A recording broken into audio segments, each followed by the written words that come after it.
नमस्कार मित्रांनो, मी मनोज चौधरी.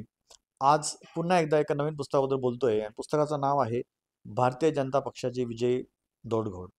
खरं तसं बघितलं तर आता लोकसभेचं तिसरं इलेक्शन झालं आणि तिसऱ्यांदा आपले नरेंद्र मोदी पंतप्रधान निवडून आले. तर आता लोकसभेच्या राजकारणाची धूळ जमिनीवरती विसावली आहे.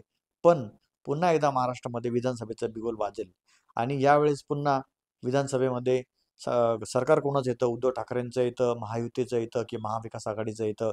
शरद पवारजी नेमकी काय करतात? नरेंद्र मोदी काय करणार आहेत? देवेंद्र फडणवीस आपले मुख्यमंत्री एकनाथ शिंदे नेमकी काय करतात? अजित पवारांचा काय रोल आहे? यावरती अनेक चर्चा सुरू आहेत. पण मला असं वाटतं या सर्वांमध्ये एक वेगळं पुस्तक आपल्याला ह्या चर्चेला उत्तर देतं की नेमकी बीजेपीने यापूर्वी विजय कसा मिळवला आणि लोकसभेमधली विधानसभेमधले उत्तर प्रदेश आणि बिहार यामध्ये त्यांनी आपली विजय घोडदौड कशी राबवली हे सगळं या पुस्तकात बघायला मिळतं.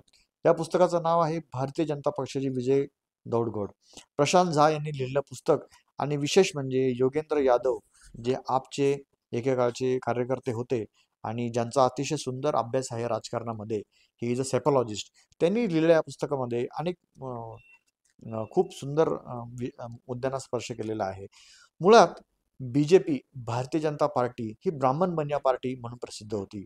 पण या सर्वांना एक वेगळं आयाम देण्याचं काम या पुस्तकामध्ये दिलेलं आहे की अनेक महत्वाची मंडळी ज्यांनी सामान्य माणसापर्यंत बीजेपीच्या उज्ज्वला योजना, त्यानंतर घर घेण्यासाठी बांधकामाकडनं सरकारकडनं केंद्राकडनं मदत कशी मिळते, त्यानंतर आर्टिकल 370चा देशाला कसा फायदा होईल, त्यानंतर नोटबंदीचा फायदा कसा झाला, भले त्याचे त्रास भरपूर झाला, पण अशा छोट्या छोट्या गोष्टी त्यांनी राम मंदिरापासून तर बीजेपीने केल्या सर्व गोष्टी कॉर्नर मीटिंग तर्फे, त्यानंतर उत्तर प्रदेश आणि बिहारमध्ये जे त्यांनी सोशल इंजिनिअरिंग केलं, या सगळ्या सोशल इंजिनिअरिंगची किमया या पुस्तकात दिलेली आहे. खरं तर काँग्रेसच्या काळानंतर भारतामध्ये भारतीय जनता पार्टी हा एकच पक्ष आहे जो पक्ष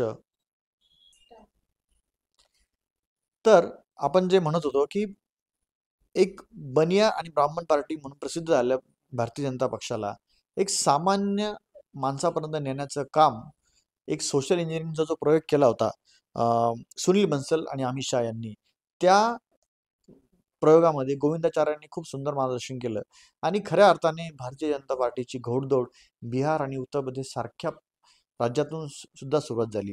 त्यामध्ये त्यांनी कॉर्नर बेटिंग घेतल्या.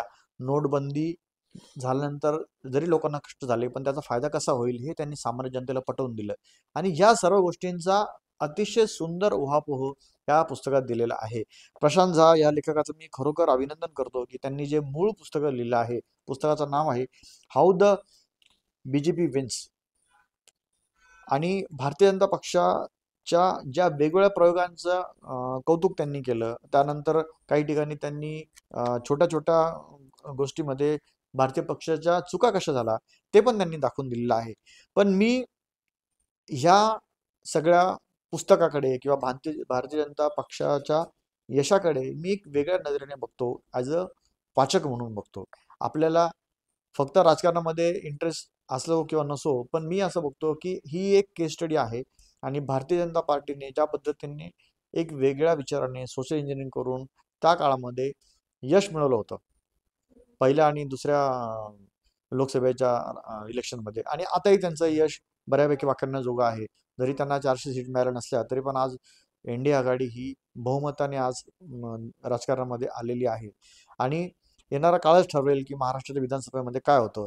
पण मला असं वाटतं ॲज अ बिझनेस स्ट्रॅटेजिस्ट म्हणून किंवा ॲज अ लीडर म्हणून एखादा पक्षसुद्धा आपल्या कल्पना, आपल्या संकल्पना सामान्य माणसापर्यंत, सामान्य एम्प्लॉईपर्यंत किती सुंदर पद्धतीने नेऊ शकतो आणि देशाच्या 140 करोड जनतेपर्यंत जाण्याचं काम कसं करू शकतो, त्याचं अतिशय सुंदर उदाहरण ह्या पुस्तकात दिलेलं आहे. तर ॲज अ बिझनेस स्ट्रॅटेजी म्हणून, ॲज अ लीडरशिप स्ट्रॅटेजी म्हणून आपण नक्कीच या पुस्तकाचं वाचन करू शकतो आणि बघू शकतो. आणि म्हणून मी तुम्हाला सर्वांना विनंती करेल की तुम्ही हे जे पुस्तक आहे भारतीय जनता पक्षाचे विजय दौडगड, जे प्रशांत झा यांनी लिहिलं आहे आणि योगेंद्र यादव यांनी त्याला फॉरवर्ड केले आहे, तर नक्कीच लिहावं. धन्यवाद.